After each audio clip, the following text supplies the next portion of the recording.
I've always told people that to listen to more than, two speakers is already too much. I know that people, for whatever reason or another, they think that once they learned, 100 shulim or whatever, 200 shulim of a certain speaker, whether it be me or any other rabbi, that's it. They've learned everything that they know, which is, it's really, if that speaker continues to bring new issues and new Torah and is prepared, it's actually behooves you to continue only listening to that one speaker rather than to change around, because if you look at any of the sages that have written and have spoken throughout all of the generations, one of the things that you notice from their books is that they continue to develop not just new ideas, but even the old ideas, because as they're growing, they're learning more, and thereby they're flourishing more. So the earlier works of the Ben Ish Chai, and the earlier works of Rav Ovadia, and the earlier works of the Gaon Vilna, of the earlier works versus their later works are, you see the extraordinary developments that, even though it was unbelievable to begin with, and we wish we could only be the dust under their feet, even when Rav Ovadia wrote his commentary on Reshit Chochmah when he was only 9 years old. I only wish I could understand the Reshit Chochmah like he understood it at 9 years old.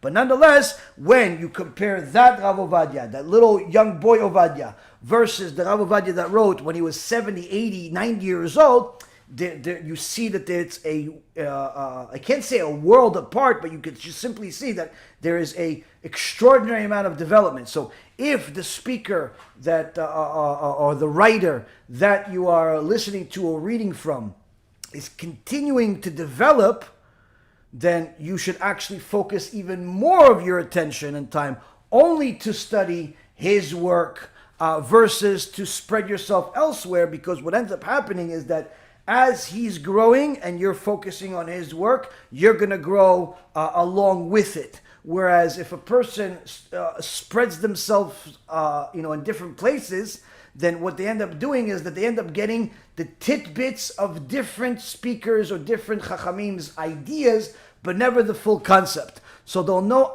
a little about a lot of different things, because they'll never truly get the full concept of any one of those rabbis, because those concepts, those ideas, those chidushim take time to develop, and sometimes it's years, sometimes it's months, sometimes it's days. So he could speak one time or write one time, but then you'll see a series of articles develop and build up to a completely new development, a completely new idea, a new direction, a new flower that bloomed out of it, that had you not followed the whole series, you would have not even recognized that the new flower is even connected to the old flower.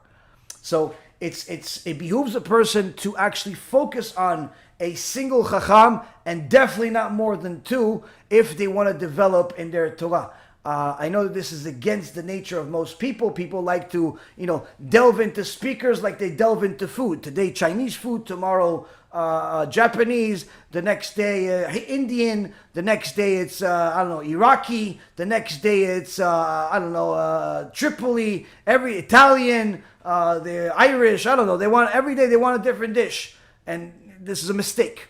It's a mistake. And it's just like a person should be an expert in one mitzvah. They should obviously fulfill all of the mitzvah, but they should become a real expert in one mitzvah, and then obviously try to do others also after they become a real expert. Same thing is with a certain chokhmah, a certain chacham. A person could be an expert in one chacham. They know, they've grown with them, and you'll see that many of the people that became Talmidei Chachamim, they didn't do what people do today and listen to everybody and read everybody. They focused a period of their time just on this. Rav Wasserman, he learned with great sages, great rabbis at a certain time of his life, but then eventually went to the Chafetz Chaim, and he spent several years with Chafetz Chaim and only Chafetz Chaim. And that he didn't go back and forth. Today it's this one, to that, tomorrow is that one. No, same thing with the Saba Mislovodka, the altar Saba Novardok, the altar of Novardok. He spent first 30 years of his life learning a certain base from Chachamim that he learned in yeshiva and so on, and then he met Rabbi Yisrael Misalant. He met Rabbi Yisrael Misalant, and after 13 speeches, 13 lectures, his whole world view completely changed for eternity, forever. It's 13 lectures. Of course, he gets more out of a single lecture than we can get out of a year of lectures, but nonetheless, when he asked Rabbi Yisrael Misalant, if he should go learn with the Rabbi Brisk, Rabbi Yisrael Misalant said, why would you do that when you have the Kollel over here with my Talmidim, and you have Rabbi Tzchak Blazer, Rabbi Simcha Zitzel Mikelem, all of these giant Geonim that are on the same path? Why would you go to a different Shita? It doesn't make any sense. Now, of course, the Sabbath Davoldak listened to Rabbi Yisrael Misalant and ended up becoming the not only a million times bigger than what he would have been any other way, but he also became the founder of over 70 yeshivot that the world stands on till this day to a certain extent. 70 yeshivot he ended up opening. But not by delving into different things every day. There are periods of time for, sometimes you can grow with the rabbi for your whole life. If he's like a Rav Ovadia, that's pretty much, forever and Baruch Hashem blessed with years and endless wisdom, you can grow with that Rav and only that one Rav forever. If he is somebody else, there's a certain shita that only does this, only focuses on this, you can grow with him for 5-10 years. And once you see 10 years, he's still focused on that first 10-year period. He's not focusing on that. Then, of course, you could change.